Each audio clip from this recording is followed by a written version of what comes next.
All right, hello everyone, and welcome to today's webinar, Useful VBA Macros in Excel. I'm just going to get started over the basic stuff as people trickle in, and we'll just go over some information. So my name is Stephanie, and I'll be your moderator for this event.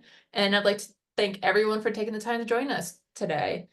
With me, I have Bill Jelen. Bill is the host of MrExcel.com and the author of 68 books about Microsoft Excel, including Excel Gurus Gone Wild, Pivot Table Data Crunching, and Excel Inside Out. He has made over 80 guest appearances on TV's Call for Help with Leo Laporte and was voted Guest of the Year on the Computer America radio show.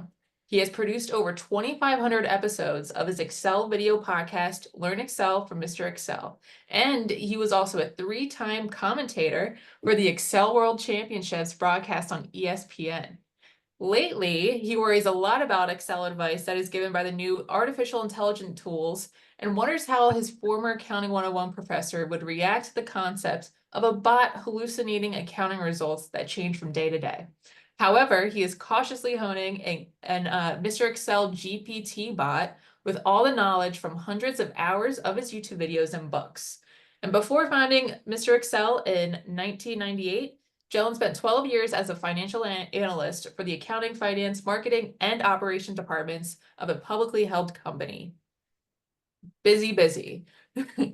And just some background stuff. You will receive the recording and additional resources from today's webinar within the next 24 hours. It will most likely be tomorrow, and that will include the workbook with everything that will be going on today. And then at the conclusion of the webinar, there will be a survey. Your feedback is greatly appreciated because this is how we get topics just like today's topic. And as a reminder, you must complete 3 out of the 4 live poll questions during this webinar in order to receive your CPE credit. And Bill will email those to you directly within the next week. And now a little bit about us. More for Apps is a certified Microsoft and Oracle partner. We have over 400 customers and 34,000 end users. We offer nearly 30 out-of-the-box wizards and modules built specifically for organizations running on Oracle eBusiness Suite and Oracle Fusion Cloud applications. But let's get to what you're really here for. So Bill, I will hand it over to you now. All right, Stephanie. Well, this is going to be fun. This is going to be a fun hour here going through the topic of macros in Excel.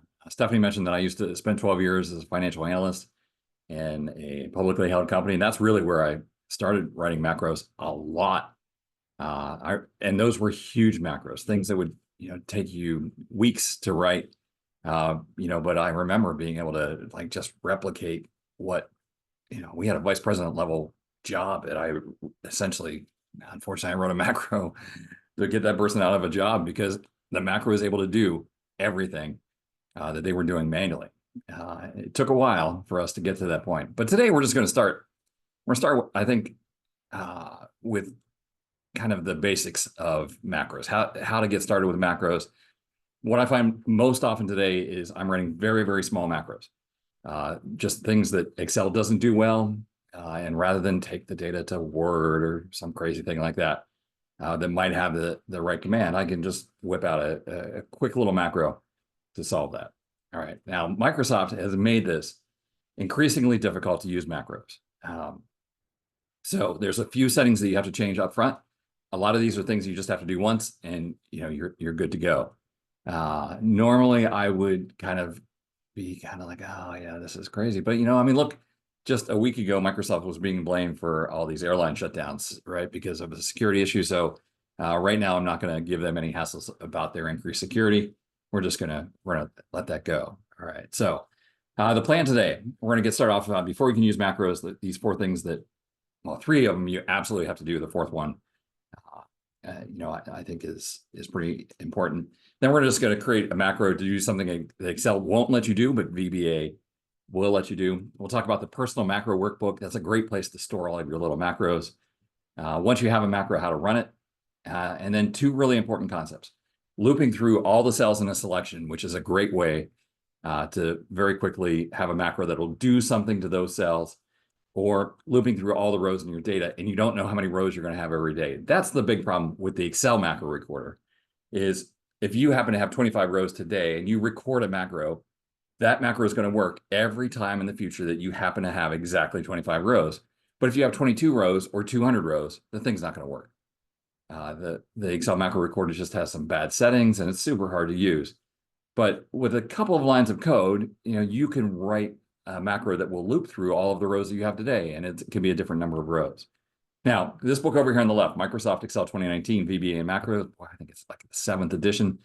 Tracy and I have written this book, and you see up there, it's published by Microsoft Press. Usually you come here and I'm going to give you my book for free, but I didn't publish this one. And so what I've done today is in this workbook, and we're going to send this workbook out tomorrow. Everything I talk about today, I have screenshots, so you can go back through it, right? So rather than just hand you the whole book, I'm going to get all the important things that we talk about today. So let's dive in here and talk about before you can use macros, all right? And I'll come here to this back sheet. We'll keep coming back to the agenda sheet. All right, so the first thing, by default, macro security is set to not allow macros. And so you have to get to this trust center and the macro settings. Now, it's hard to get there. And I'm actually have an advantage because I remember how to do this in Excel 2003. So on a Windows PC, it's Alt-T, see, and that opens this little Office access key, and then that's T for tools, M for macro, S for security, and it takes me right there, right? But sometimes you might be on a Mac or something like that. And so the hard way to get here is under File, and then come down to Options, File and then Options. In Options, you want to go to the very last item, which is the Trust Center, and then Trust Center Settings, and then 1, 2, 3, what is the 7th one down is macro settings. All right, so you got to get here. That's the hardest part. But remember, I've given you the screenshots of how to get there. And this is so crazy. These first 2 settings, it starts out on your computer. It currently is disable VBA macros without notification. That means the macros will not run at all, and there's nothing you can do. And we need to go to that second setting, which sounds exactly like the first setting, but it's very different. We're going to disable VBA macros, and we're going to let you know. Every time you go to open the workbook, we're going to say, hey, there's macros here. Do you trust the person who gave you this? And then you can decide, like, especially if you wrote it, then yeah, you're going to trust it. And you're going to enable macros. But if some bad actor sends you a workbook and all of a sudden there's macros in there, you probably won't trust it, right? Or at least you'll go in and look at the code and see what it's doing. So these 2 settings, we never want to go to the other ones, like never do the bottom one. That you're just opening yourself up to all kinds of problems. So it sounds like we're still disabling them, but the important part there is they're telling you every single time, hey, there's macros here. Are you okay with that? All right, so that's item number 1. We're going to allow macros. All right, and then item number 2, and this is the one everyone skips this, and you're gonna hate yourself if you skip it because you're going to write a bunch of macros and they're going to work, and then you're going to save the file, and the next time you open the workbook, the macros are gone. This is so crazy. It started back in Excel 2007. By default, Excel is saving as a file type called XLSX. In fact, this workbook that I've been working on all day is currently stored as XLSX. And this is the one file type that is completely evil in that there are no macros allowed to be saved in an XLSX. I can put macros in the XLSX and I can run them and everything is great. And I'm like, oh, this is going to be great tomorrow. I won't ever have to do these horrible steps again. I save the workbook. Because it's an XLSX, they throw the macros out. Right? It's hard to believe that Microsoft made this decision in Excel 2007, but they did, and you really have to save the workbook as something else. What else? XLSM, M for macros, XLSB, that works. Heck, even XLSX, and it's just XLS, like the old style thing was allowed to have macros. I don't get this. This is like having a Lamborghini and saying that you're not allowed to use the engine. We're just going to use the Lamborghini for the radio. It's a great radio. You should sit in the Lamborghini and listen to the radio.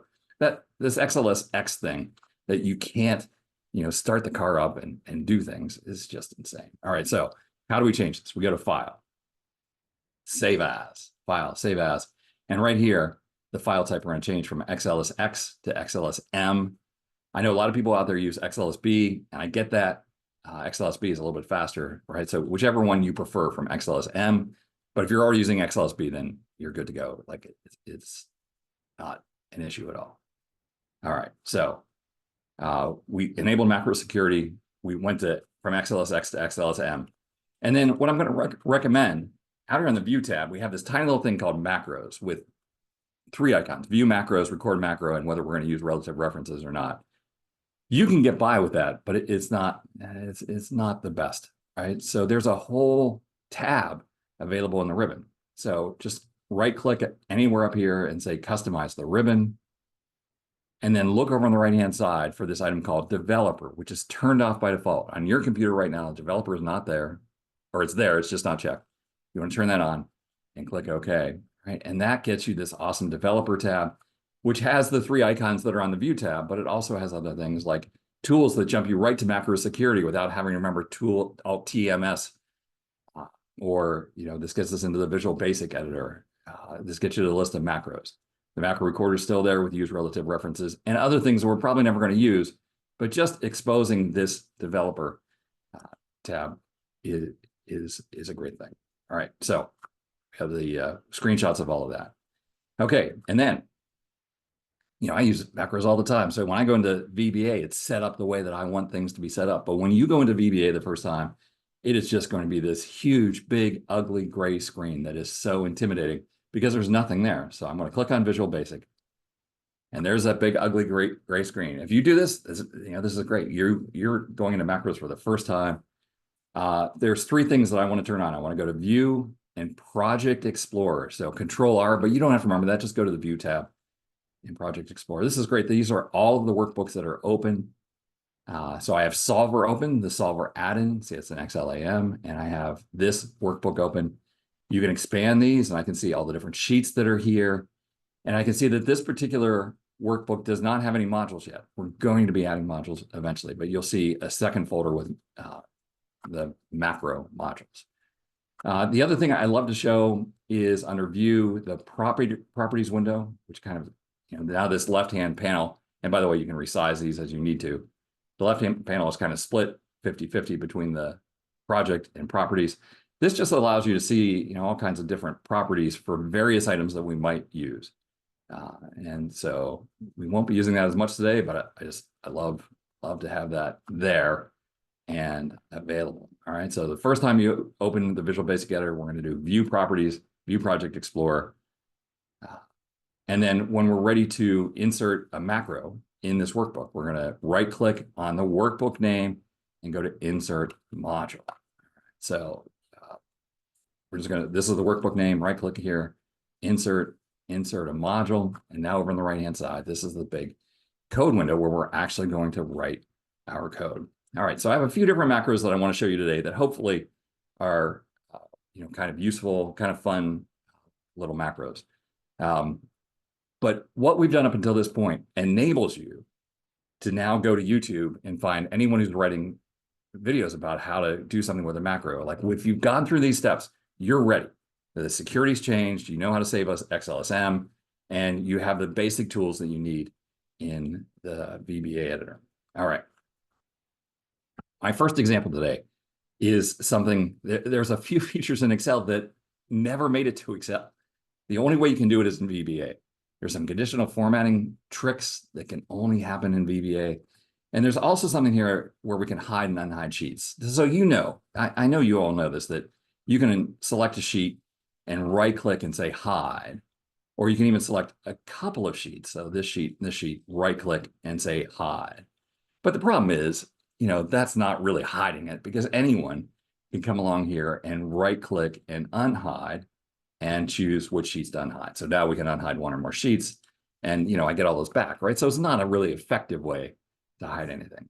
But there's this crazy thing, not just called hidden, but it's called very hidden, right? And with very hidden, you're hiding the sheet and no one who goes and right clicks to unhide will ever be able to see the sheet. The only way that someone's going to be able to unhide that sheet is to use VBA to get back. All right, so I'm going to copy this code right here, Control C. And I'm going to just come to my code module. And I'm going to paste, and we're going to talk about, let me see if I can make this larger here. So tools, options, under editor format, we'll try and make this nice 24-point font. Click OK. All right, so every macro that we write starts with the word sub, like subroutine. And then this, very hide the sheet. This is a great name that you're going to be able to remember it later. You're going to have a list of macros, and you'll want to be able to find the one that very hides this sheet. That's why I called it very hide this sheet. This is a geeky word. I realize how geeky this word is. This is called camel case. It is every word is capitalized, but there's no spaces. So it appears to be one word. And I'm a geek because I know that word camel case, like the camel, the humps on a camel. That's sorry. All right. And then active sheet dot visible. This is a property. So we have the active sheet. We're going to change the visible property to Excel sheet very hidden. Excel sheet very hidden. All right. Now let's take a look at what's going on here. This Excel sheet very hidden. If I just choose any sheet here and select it, you see that we have a bunch of properties like there's the name of the sheet, the standard width, and then down here there's a property called visible, and you'll see that currently this is set to -1. But next to -1, it says that that's Excel sheet visible. And there's also a choice for 0, which is very hidden, and a choice for 2, which is Excel sheet very hidden. All right, now here's the problem. There's so many different properties in Excel that no one's ever going to remember that it's 2 is what you need to make it very hidden. So these words, this is Excel, as in Excel, the letters X and L, it sounds like Excel, sheet very hidden.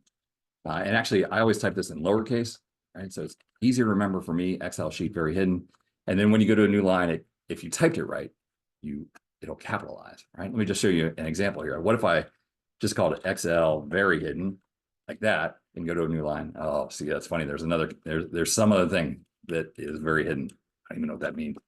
But usually, like if you would type it wrong, sorry, let's end this, just very hidden, all lowercase, it stays as lowercase. And that's alerts you. Like when that H didn't get capitalized, like, oh, something's wrong there.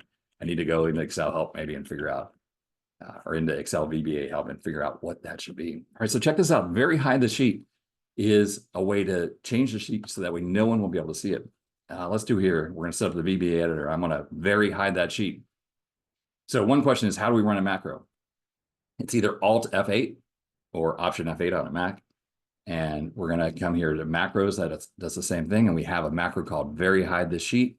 And right here is the run button. So right now you see we're set up VBA editor is visible. It's the active sheet. I click run and it just disappears, right? At least it seems like it disappears. And when I right click and go see unhide is grayed out, they're completely, like not letting anyone know that there's a hidden sheet back there. Now, if you're sending this to people that are comfortable going into VBA, they're going to be able to see, well, hey, wait a second, what is this? What is this thing? And like, why isn't it not showing up in the workbook? Like, especially if it says payroll or top secret bonus. If that's the name of the sheet and you've very hidden it, someone in VBA can come here and find that and maybe reset it. All right, so we have the first thing that will very hide a sheet, and then the opposite macro. That's always a good thing to have, is the how to unhide a sheet. So very unhide. So what this does is it goes through all the sheets in the workbook, in the active workbook. And if the sheet is currently set to Excel very sheet hidden, then it resets it back to Excel sheet visible. So very unhide all sheets. We'll just come here and Alt F8, very unhide all sheets. And that should get us back that setup VBA editor sheet that I just hid, right? So I mean, it's a cool little thing, right? And people usually laugh when they hear that there's something called very hidden. Like, what? How do we not know about this? We don't know about it because it is only in VBA. All right. So a couple of things I just want to call out here. Oh, sorry. There's a couple of things I want to call out. Some cool things that we can use in VBA to refer to the current workbook. That's the workbook that's currently open, is the word active workbook. The sheet that we currently have selected is active sheet. And the selection, like if I wanted to do everything in those cells, there's a reserved word called selection. And just remember, like we can say active sheet.visible is equal to 2, or you can use the friendlier name, Excel sheet very hidden. What I see so many people do, every time I do this on YouTube and I have Excel very hidden, it's so frustrating because the X and the L are lowercase and that L looks like a 1 or an I, and people say, hey, the code didn't work. And I almost always, like even without looking at their code, I can say, yeah, that should be XL instead of X1 or XI. So just be aware of that. All right, so let's come back to our agenda. First thing we did, before we can use macros, you have to change all these items, macro security, make sure to use XLSM, display the developer tab in the ribbon, and then set up the VBA editor. And then we had a little macro here to very hide the active sheet. All right, in real life, I don't want to save the workbook I don't want to say the macro in this workbook. It's very unlikely that I'm going to write a macro that's only specific to this workbook. I want to have that macro available all the time. And they have this concept of something called the personal macro workbook. It's a place where you can store all of your little utility macros. And once you have a personal macro workbook, life is great. You can just keep adding more macros to it. But most people, they've never used macros before, so they do not have a personal macro workbook. Now, the hard way. C:users / your user ID. In my case, it's Bill J. App data, roaming, Microsoft, Excel, Excel start, personal XLSB. You have to create a workbook and stick it in there. Like, who's ever going to remember this? Like, it's terrible. So my easy way is I'm going to record a new macro called Hello World. And I'm going to store it in the personal macro workbook because that forces Excel to create this workbook for me and put it in the right place, right? So I have a video out on YouTube that's just like this. It's just, we're going to choose any one cell, go here to record macro. We're going to call it Hello World. I'm actually going to delete this once it gets created. And we're going to store the macro in, not this workbook, not in a new workbook, but in the personal macro workbook. All right. Now, when I click OK, they're going to record everything I do. Don't let the phone ring in the next 60 seconds. One day, I was about to record a macro. I clicked OK. I was doing a couple of steps, and then the phone rang. And I got sent off somewhere else. And when I came back, I forgot that the macro recorder was still running. And I recorded macros for 4 days. It was crazy, like 1,600 lines of macro code, everything I did for those 4 days. So just pay attention when you're recording a macro. Don't do any extra stuff. All right, so the macro recorder is running. I type hello, exclamation point, control enter. That's enough. That created one line of macro. And then we want to stop recording. There's 2 ways to stop recording. If you have the developer tab, it's up here. It's called stop recording. But I use the status bar. Down here we have ready. I'm on sheet 5 of 13. There's workbook statistics. And that little square dot there is called a macro is currently recording. Click to stop recording. All right. We're going to talk about that panel on the right-hand side in a second.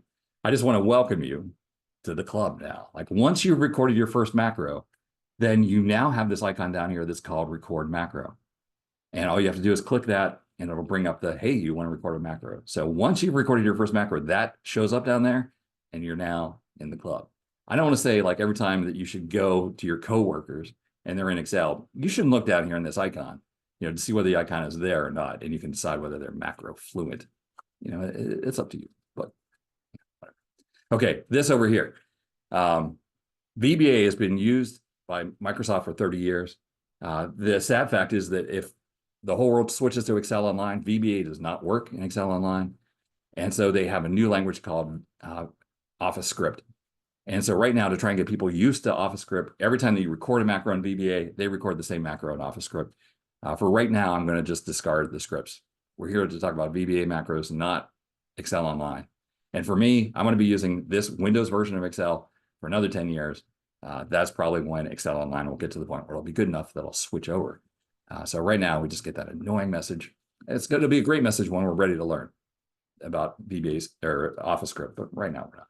Okay, so we came here, we recorded a macro called Hello World. We typed hello as in Excel, stopped recording, and now we can go to the Project Explorer, right? And there it is. I have a thing called personal.xlsb. If I open that up, there's the modules. I have something called module 1, and all it did is just put in the word hello.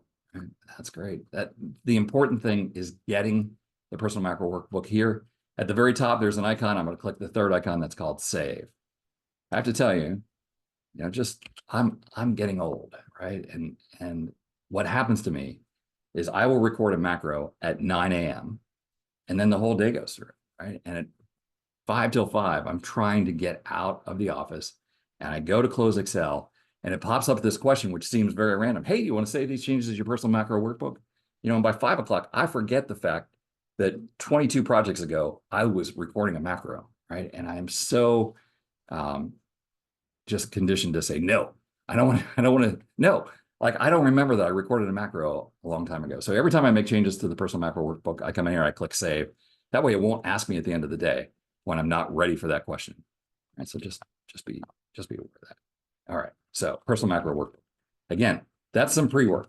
And in fact, we have 4 CPE questions. This would be a great time. Stephanie, if you could put up the the CPE question, the first one. All right, give me 1 second. All right.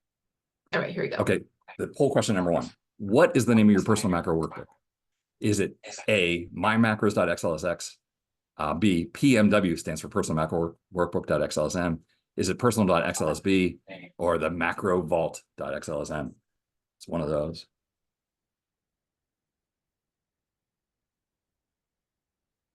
There was also a question. I don't know. I think it's a simple answer. It's Okay. Can we add a password to unhide the very hidden sheet? No, there's not a good way to do that, unfortunately. You would have to password protect the whole workbook to do that.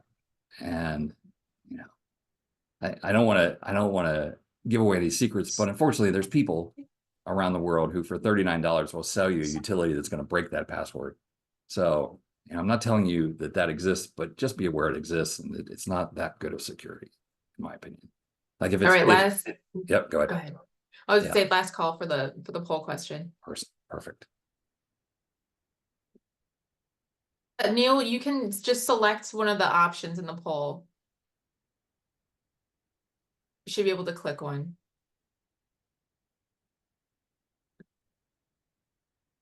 Okay, I'm gonna end it. And there's the results. Okay, yeah, so personal.xlsb, that is the right answer. Good job on that one. Okay, let's talk about the 4 ways to run a macro. So right now we have 1 macro available to us. Actually, we have 2. We have the one to unhide, or to very hide, and then unvery hide. So let's just come back and take a look at those. And the ways to run a macro. So Alt F8 to display the macro lists. So Alt F8, it's not that bad. I do it sometimes. But if this is something I'm going to be doing all the time, then I go and I assign a shortcut key to each of these. So to very hide the sheet, I click on Options. And, you know, think about in Excel, every letter that you can imagine already is assigned to something. Like Control B is bold, Control I is italics, Control S is save, Control O is open. The only thing that's not assigned right now is Control J. Every other letter is taken. And if you would assign this macro to Control C, you would be very miserable because it's going to replace copy with this macro. Right? It's actually, you know, like I said, you don't want to use any of those. But what you want to do is you want to come in here and you want to shift. So very hide, like I might do Control Shift H. Oops, Control Shift. So I press Shift H, and that'll be Control Shift H to very hide. Click OK. And then to very unhide, I might do Control Shift U. All right. So now I can remember H for hide, U for unhide. Click OK. And we'll cancel. So let's just see if we can Control Shift H to hide this. Beautiful. And then Control Shift U to unhide it. And it's back. Right. So either Alt F8 or using a shortcut. But if I'm creating a workbook for someone else to use, I think the much better way to do is just create a nice little user interface here. And under Insert Shapes, I use either the square or this rounded rectangle. Draw the rounded rectangle. And it's so funny. I love the rounded rectangle. I like the shiny version. It's the 6th row down here of the rounded rectangle. And I'll just say run macro, exclamation point. And on the home tab, we'll make that a little bit larger. You can decorate this however you'd like. Center it vertically and horizontally. Right, so it looks like that. And now right click on the macro and say assign macro. And we're going to assign it to very hide the sheet or whatever macro you would want to assign it to. And so that's an option. Have the button that will run the macro. Or the 4th way, and this is for the general purpose macros, the macros that you use all the time, is I will add it up here to the quick access toolbar. That's this tiny row of icons that starts off with auto save, save, undo, and redo. So we can right click up here. This is really my favorite way. Right click up here, and we're going to customize the quick access toolbar. In Excel options here, they start off with this list of 40 popular commands on the left-hand side. You know, this is where you can add new icons, but open that drop down and there's an option to say that it's a macro, right? So here's the macro called very hide the sheet. I'm going to click that macro and click add, and it comes down here to the end. And it comes here with this flow chart. I hate having 50 flow charts up there. Like that's pointless. So we have to choose some other icon. And that's under modify. So this is selected. I choose modify. I remember the good old days where there were 4,096 different icons to choose from, and it was wonderful because anything that you had, they had a little icon for it. But now we're stuck with this. I think it's like 160 icons. And there's never anything that, makes me think of very high. Like none of these convey to me very high. So you just have to choose one and kind of remember it. Like, this little employee ID badge. I have no idea. And then the display name, this is the tooltip. So very high, the active sheet. This is what will pop up when you hover over that. Click OK. And then we can add very unhide. And I'm going to use the opposite icon here. So we'll modify.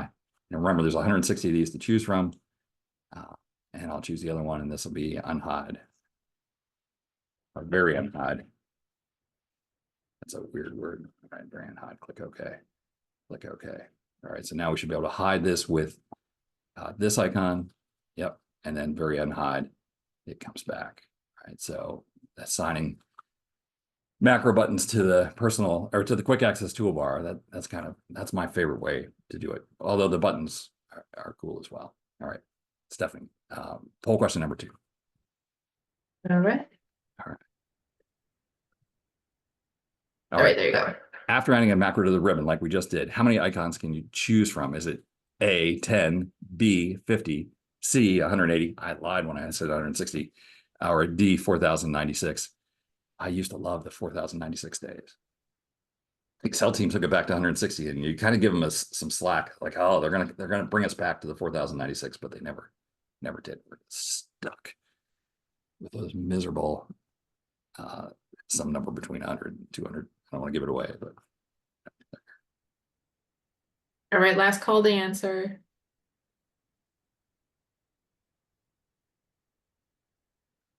Okay. Looks great. 180 is the correct answer. So perfect. There, a lot of us got that. All right. So now we're going to come up with something that is actually useful, and this is a macro that I have all the time, and it's talking about changing case. And I get that there are ways to change case that are in Excel, but they're ugly. Like, for example, if I wanted to convert all of this to uppercase, like I have to upload it somewhere and I have to convert it to uppercase. So you come over here and use the equal upper function, that, and then copy it down, double click the fill handle. So now I have everything in uppercase next to the stuff in proper case. And now I have to Control C and paste as values, paste as values. And then I'm going to Control C and paste it over here. It's just, it's way too many steps. And if this is something you have to do all the time, you're going to be like, well, this is insane. And depending on whether you ever go outside of Microsoft Excel, like I spend my entire life in Microsoft Excel or Adobe InDesign. And I never use this product here. It's called Microsoft Word. And for those of you who've never heard of it, it's some freeware that comes when you buy Excel. Like there's a good chance you have this. It's for the people that can't seem to type their letters in Excel. They give us Microsoft Word. It's just a crutch. The people on the Word team hate when I say that. All right, but check this out. It's actually faster if I need to convert all that to uppercase. I'm just going to copy here, paste to Word, and then select that whole table. And in Word, they have settings here to convert this to uppercase, to convert it to lowercase, to convert it to proper case, right? So I can do the change in Word, copy it from Word, and then come back to Excel and paste. Oh, it's already proper. Let's do something else. Let's convert it to upper and come back and paste, right? And so that's the way I really do it. I'm Mr. Excel. Do you know how painful it is? I have 2,500 videos at YouTube, and there have been 6 videos out of 2,500 where I had to drop my head and concede that this would be easier to do in Word than in Excel. And I show the Word method, and I despise all 6 of those videos. Every time that I'm forced to go to Word, it's like a huge failure of Excel, right? So we have to just, it's just terrible. Okay, so what we can do rather than all of this is to have a macro that will do it. Right? So let's switch over to our VBA editor, and we'll come into module 1, and I'm just going to have a sub lowercase selection. And it's a 3-line macro. We're just going to say for each cell in selection, cell.value is equal to, what are we doing? We're lowercase. So in Excel, we all know that is the lower function, but in VBA already had a function called lcase. Isn't that weird? Of the cell.value. And next cell. Right? And it just says however many cells you select, we're going to go through and lowercase them all. So lowercase selection, I should be able to select all of this. Run a little macro here, Alt F8 to lowercase the selection. I click run, and it converted everything to lowercase. Right. So this is one that I would add to the quick access toolbar. I'd have a button up there to lowercase the data. Right. And then you might need another button that would uppercase. And the beautiful thing is once I have that first macro working, I just have to come in and change this to be uppercase. And so if L case is lowercase, what is uppercase? Well, it's U case, right? And see, I'll even type it in lower characters. And when I go to the next line, it capitalizes. So now I have a macro for lowercase, macro for uppercase. And then the last one that Excel gives us is proper case the selection.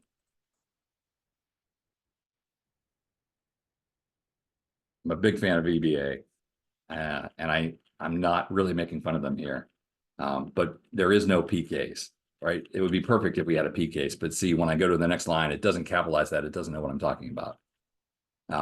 And when VBA doesn't have the Excel function that we want, what we have to do is we have to say, this is so funny, it's application.worksheet function, and then the name of the function. So any function you know in Excel, you can use here in VBA. So there's a function called proper. It'll convert to proper case. Whoops. And that's going to be cell.value. So I take the proper of that whole thing. You're like, well, couldn't we have just done this application.worksheet function.upper or application.worksheet function.lower? No, because the fine people who did this said, well, VBA already supports L case and U case. We're just not going to give you lower and upper. We're going to give you all the functions that you don't have. So it's just crazy the way that this all shakes out. All right, so let's again add these to the quick access toolbar. We'll customize the quick access toolbar. We will go to macros, and I'm going to do lower first. So lower, and then proper, and then upper. And let's see, is there going to be anything here that looks like a lowercase letter? Of course not. I'm going to use the down arrow for lower. I'm going to use the up arrow for upper. I'm just going to have to hope that I can remember this. And then for proper, like that's usually used for people, right? And there is a little person icon here.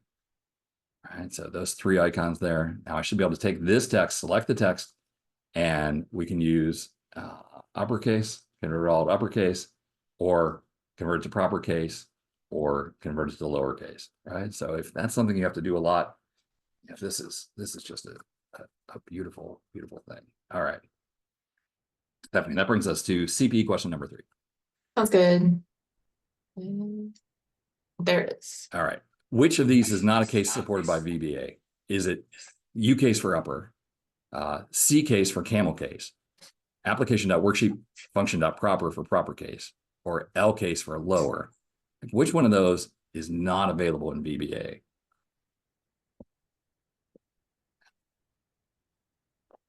Let's do great. I'll give you guys like 10 more seconds.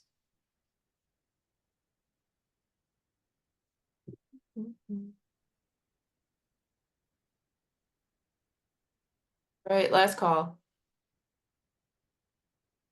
Okay, so the answer there was, the answer I was looking for was camel case is not supported. You just have to do that yourself. Okay, everything up to this point, 38 minutes in, everything up to this point, I think is pretty straightforward. Like that was all macros 101. But the thing that is really the hassle now is when we have data and we don't know how many rows of data we're going to have. This is where the macro recorder really fails. And it's the kind of macro that I used to write all the time, right? So here's a little data set that I get. And this is obviously fake data, name, region, sales. In real life, these go out to column I, and you have 3 columns of numbers, right? And I want to do a little bit of formatting. Like every day I get this ugly data. I want to come down here to the bottom of the data set. That was control down arrow. Control down arrow. How many of you knew control down arrow before this? For the people who are really ancient and use Lotus 1, 2, 3, it's not control down arrow. Back in the days, we used to press the end key, END. It's over there in the 6 keys above the arrow keys. The end key and the down arrow key. It's the exact same thing as control down arrow. We also have the end key and the up arrow key. It jumps to the edge of the data, right? So why am I making such a big deal about this? It's so weird. Even though we're all using control down arrow today, the VBA macro language is using end in down arrow. Like, I don't know why end ever made it into VBA, because the proper way to do this in Excel is control down arrow or control up arrow to jump to the first row with data or the last row with data. And of course, this doesn't work if there's blanks. So in this case, I know that everyone has a name, and that's going to be great. But if I had something like salutation, and sometimes these are filled in and other times they're not, you would never try and use control down arrow in that, because it doesn't go to the bottom, right? So you're going to choose the column that's going to be the best column to be filled in most of the time, right? And so we're use control down arrow, or actually end in the down arrow key, to get to the last row. Go down one more and type the word total, and then press the right arrow key twice, right? And what's the keyboard shortcut here to put in the auto sum, right? It's Alt equals, and it's going to put in a sum function, right? So it would be possible using the macro recorder to try and record this kind of thing. And while that will successfully work every single day that we have headings and 11 rows of data, and the total row goes in 13, that macro will not work on any day where we have some other number of records. And that's just ridiculous, because you never know how many records you're going to get. Like a macro that only works when we have 12 records, which is what the macro recorder gives us, is not going to be useful. All right, so we're going to get really deep here. But the great news is, if you master the few concepts that I'm about to give you in these macros, I always say there's like 6 things that you have to learn. And if you learn those 6 things, then from there on out, everything else you can learn with the macro recorder. Even today, there were some things that I wanted to do, like especially down here where I add totals better. I wanted to apply some formatting. I just turn on the macro recorder, apply the formatting, and see what the code is. I just need these tools to be able to find the last row with data today. And once I have that, then I'm good to go. All right, so this is the add totals macro. And the first thing I do is I have a little variable here called final row. Let's find out how many rows of data we have today. And what I do is I start from cell A1, and I press the end key. So from A1, I press the end key, and then the down arrow key. And the way that we do that is with XL down, right? So that says we press the end key and the down arrow key, and then see what row we're in. So right now, final row is going to be assigned to 16. And then on the next line, the total row is going to be 1 row more than the final row. So we figure out where the final row is, then the total row. All right, then now that I know that I'm going to row 17, I say that total row, the first column, I'm going to put the word total. And then over in the third column, we all know this is column C, and while we all know this is column C, and I came from Lotus where that was column C, the fact is that Excel doesn't think of this as column C. Excel really thinks of this as column 3. And they're just humoring us when they show us that as column C. It's still in here where we can, where is it? It's under proofing. Not gonna be able to find it. There's a setting here that says right here, this R1C1 reference style, that should be the default in Excel. And when you change that, we don't have the letters A, B, C, D across the top. We have numbers 1, 2, 3. This is how Excel really thinks. But remember, Lotus had 89% market share. Microsoft is trying to chip away at Lotus. And so just as a crutch, they pretended to put the letters across the top, A, B, C, or they pretended to put the letters A, B, C, D across the top. Excel is really thinking with numbers up here. But it's like it's too late. We're all going to be using R1C, or not R1C1, but A1 style, because that's just the way it is. Like no one actually, I don't ever run into anyone that actually has the numbers up there the way that Microsoft envisioned it to be. Okay, so this is row 17, column 3. So right here, the total row, comma 3, the formula is equal sum. And notice I always go from C2 down to whatever the final row is. So I'm reusing that variable. Like today we have 16 rows of data. It's going to put in row 17 a formula that's going to point to C2 to C16. And then this little message box just lets me know that the report was formatted. MSG box is a great way at the end of your macro to say, all right, I'm done. I got here. Everything worked. It's not a matter of the macro security was off or anything like that. Right. So this little macro here called add totals. Take that in the personal macro workbook. And I could assign it to a shortcut key, but right now I'm just going to run it. So here's our data. Alt F8. We will do add totals, click run. And you see it put the total down there, the 23,822. And I get report is formatted to let me know that it actually ran. So you're simple enough. And then the big test here is let's just add some more data, see if it'll still work. So I take these records, I copy them, I paste them, I run that macro again and add totals. And report is formatted. The total appeared in row 23. Like this is really good.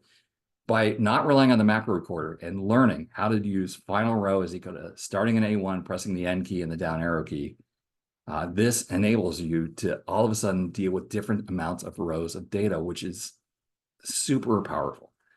Now this is a really silly report, just putting the total in down there. Like other things I would do is I would format the headings across the top in cell style heading 4. That's my favorite. Maybe put currency in the last row on the totals, so add totals better. Like in real life, you're probably going to do a few more things other than just add totals. But the basic concept is let's figure out where those totals should be and what the total row formula should be. Like that needs to be able to change on the fly. And that's the thing that the macro recorder will never, ever do for you. All right, so here we're just going to start from a boring data set like this, unformatted. We'll go with far less rows there, and we'll run add totals better. And click run, right? And check that out. So report is formatted. I get the little spinny circle there, which makes me think Excel is going to crash, but that's just because the message box is waiting to be dismissed.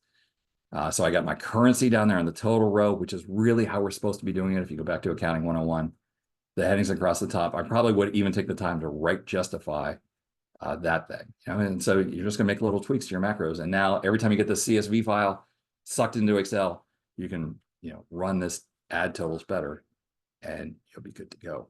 All right. Perfect. 6 things that I want you to learn. Pressing the N key and the down arrow key is an important one. The other one is how to jump through the records. We want to go and look at every single record and make a decision. Are we going to do something with this record or not do something with this record? And I have a really silly thing. I was doing a seminar down in Osprey, Florida yesterday. It was a very unusual seminar for me. Live seminar, 21 people there. One person in the room knew Excel and the other 20 did not. All right. And a question came up. I'd opened a workbook where every other row was formatted in a different color, and someone was very impressed with that. Like, how'd you do that? And I just had this horrible feeling because the only way that I really know how to do that is format as table and choose one of the ones with alternating colors down here. But when I do that, all kinds of bad things happen. I'm not a fan of tables. All right. I don't like that the formula nomenclature doesn't work. There's just all kinds of bad things. So I had it I just kind of sorry to do this. Let's go to table design and then to say convert to range that gets rid of all the table badness, but leaves the formatting. And that's just that's an ugly solution. To introduce something to someone who's brand new to Excel, all of this weird formula nomenclature, and then have them undo it. So I'm just going to undo. All right? And instead, I'm going to put a little macro here in my personal macro workbook called format every other row. And what it's going to do is going to figure out where the last row is using column A. So starting from column A, it's going to press the N key, the down arrow key. It's going to see that we're in row 17, right? And this is the scariest part of this day, but it gives you so much power. This is called a for next loop. If anyone ever had basic somewhere along the way that a for next loop works is we're going to start from row 3, right? So I'm going to leave row 2 unformatted. I'm going to start in row 3. I'm going to go to the final row from 3 to 17 in this case, step 2. So I'm going to go from 3 to 5 to 7 to 9 to 11. And each time through the loop, it's going to do all of these lines of code between the 4 and the next. And in this case, I just have 1. But the beautiful thing is what row we're on now. We're currently on row 3 the first time through. It's going to say, all right, row 3, column 1. We're going to resize that to be 1 row, 3 columns. And the interior.color is this funny number, 1007. I found a nice orange that I liked. And this is the RGB value in decimal. I know the Photoshop people out there are screaming, like, why are we using decimal when we know hex codes? Like, well, this is silly, but it's the way it is. So you need to go out to the web and figure out from your hex codes that you like how to switch back. And then next I, right? So this little bit of code here will very quickly format the data, however much data we have, where every other row is a nice light orange. So we'll copy this one down. If you get to the point where you can write a loop that loops through all the rows of data you have, then that gives you just about everything you need to do. Let's go look at all the data one row at a time and make a decision. Are we going to do something or not?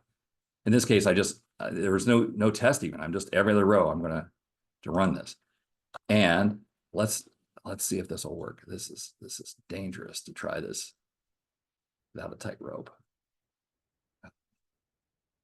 Yeah, here we go. So I'm gonna actually run this under debug. There's this great thing called step into. It's called F8. So F8 lets me run this one line of code at a time. So we figure out what the final row is. The line in yellow is what we're about to run when I press F8. And I can actually take the mouse cursor and hover here over final row. And it shows me the final row is 17. And that's great. That means that it worked. Like if I would have started from column B and pressed the down arrow key, then it's going to say the final row is 16 because there's nothing in B17. I'm like, oh, maybe that wouldn't work. If it's a complicated macro, the first time I run it, I actually go through one line at a time and I watch it to see if it's going to work. So here now we're going from I equals 3 to 17. And the first time it's a 3, right? So right now I'm going to say the third row, I'm going to resize to that orange. I press that line and there it is. Like it formatted that one. That's great. And then I'll press F8 a few more times and the next one gets formatted. And it was smart enough to skip from 3 to 5 and F8 gets 7. Like now that I know that it's working, we're home free. I just click this run. That's actually called continue. On a VCR, it looks like the run button or the play button, right? And we're good to go. So you get a little bit of debugging that you can do there along the way. Like this is really powerful, being able to debug and see what those things are. So format every other row. All right. I think we have, yep, we have a CPE question. The last CPE question. If we could put that up, Stephanie. All right, there you go. All right. So if I have a loop for I equals 1 to 10, step 2. So we're starting from row 1, going to row 10, and I'm jumping by 2. Am I going to get rows 1, 3, 5, 7, 9? Or am I going to get 2, 4, 6, 8, 10? Am I going to get 1, 2, 3, 4, 5, 6, 7, 8, 9, 10? Or 1, 3, 5, 7, 9, 10? And remember, we start from 1. We're going from 1 to 10. Every other with step 2. Every other. 3, 5, 7, 9, 2, 4, 6, 8, 10. That last one down there, 1, 3, 5, 7, 9, 10. I don't know why I threw that one in. That doesn't seem like it's very late. Oh, well. Yeah, right. I'll give you guys a little bit more time to answer. Hurry up. 10 seconds, maybe.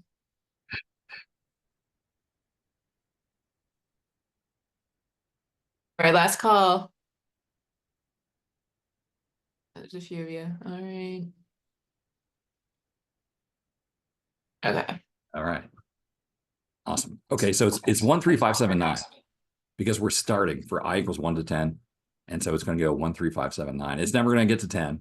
And that's not an issue, right? So good for the 67% of people that got that. Okay, we have 6 or 7 minutes left. Other cool macros. I actually went out to my own YouTube channel this morning and just looked for times where I put VBA macros up there and just some kind of oddities, some weird things. So someone, wrote into me and they said, hey, I got this weird problem. And, the easiest way to solve it was with just a little macro.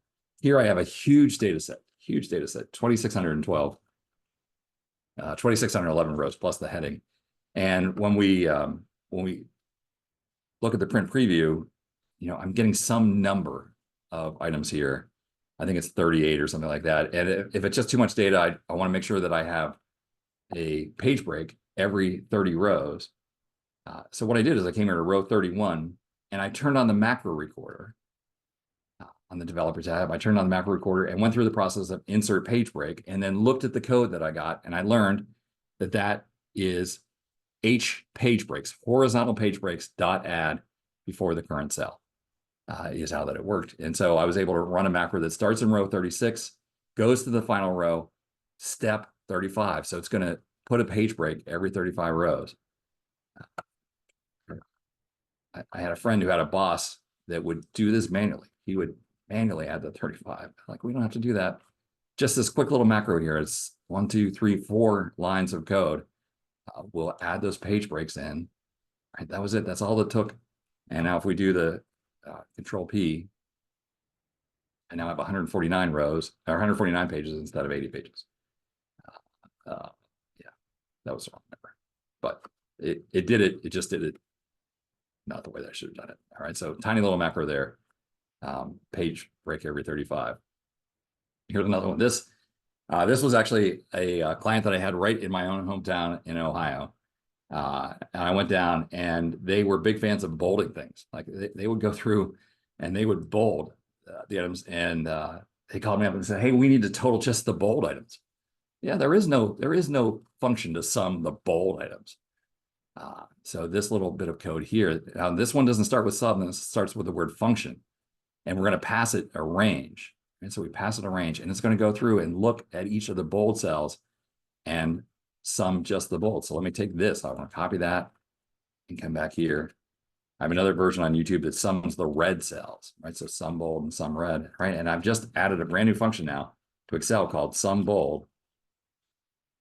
Select the range. Oh, look at that. Doesn't know what I did. I put it in the wrong spot. Sum bold needs to not be in the personal macro workbook. It needs to be in this workbook. So right here, we're going to come to module 1. Sum bold out. It should actually look a lot better. Sum bold.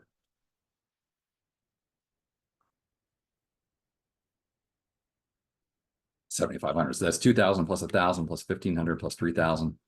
The big test here is if I would bold something else. So right now we're at 7,500. If I bold that, yeah, then calculate F9.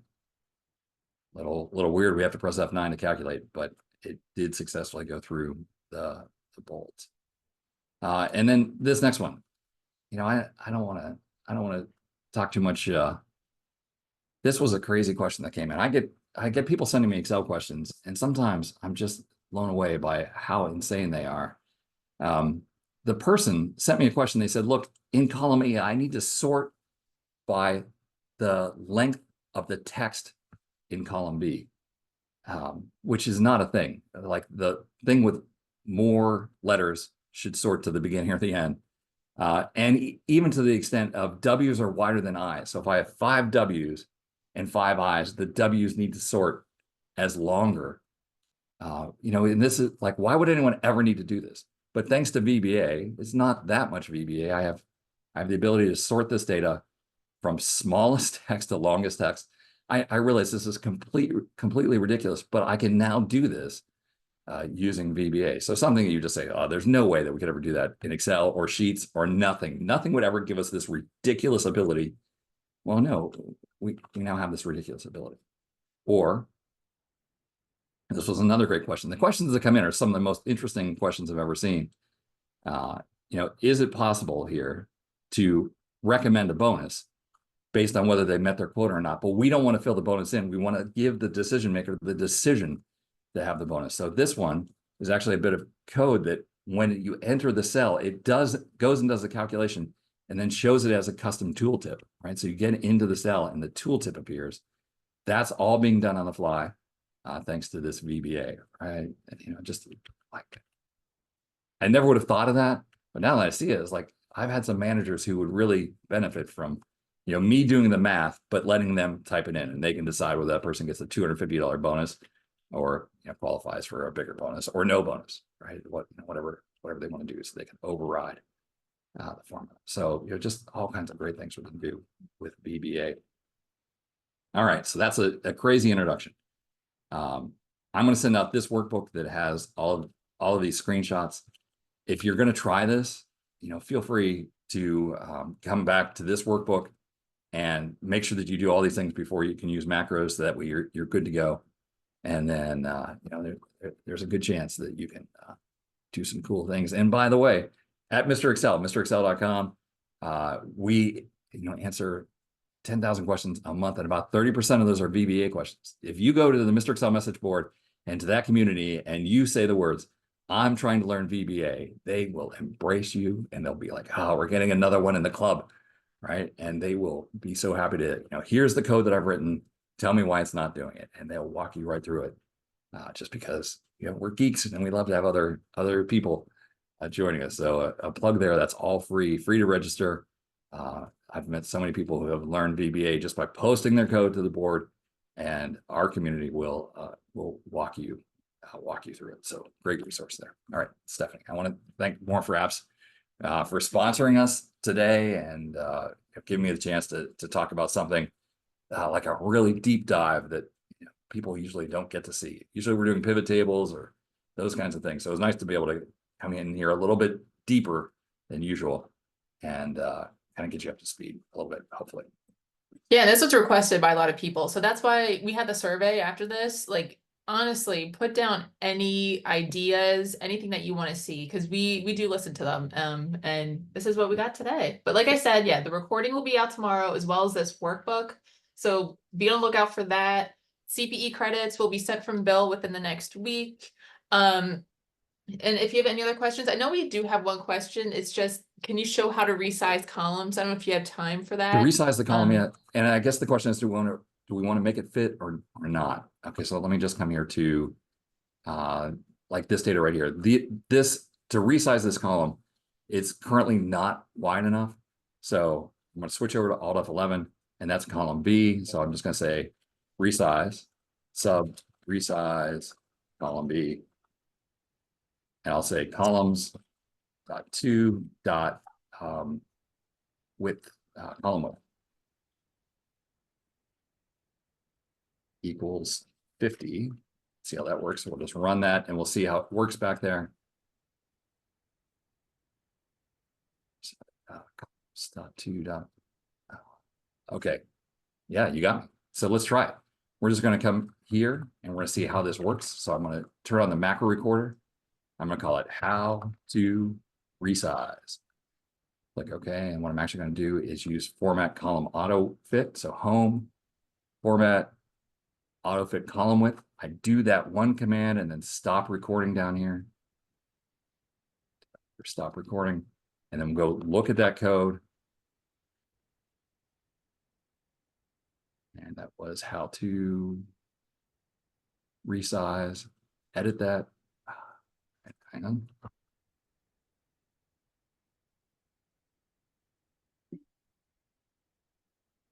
That should be a personal macro workbook. Module 1, how to resize, selection.columns.autofit. So I should just be able to say columns 2. That's such an easy bit of code. How did I not know that code? So how to resize. We're going to watch back here and see if column B gets wider. Yeah. Click run. And there it is. So selection.columns.autofit. That's if you need to autofit. If we would need to go to a specific column, then we just, or specific width, record the macro and resize it to however wide you want it to be. Stop recording. And then we can find that. So columns D, see, I use columns 4 there, or columns 2, dot column width equals 22.86. I'm not sure why mine didn't work, but right there. So it's just dot column width and then, the thing that you would type into the box. So right there, you just got to see, like, you asked me a question, I didn't know how to do it. I turn on the macro recorder, get the code, and then I'll take that line of code and put it into some bigger macro. Do that all the time. All Awesome. right. Thank you. Well, Thanks. thank you everybody for joining. And if you have any other questions, feel free to reach out to us and we'll pass it along or go to MrExcel.com. But thank you again. And thank you, Bill. Always Yep. appreciate it. Yeah, Stephanie, thanks so much. Thanks, everyone. Have a great day, everybody. All right, bye.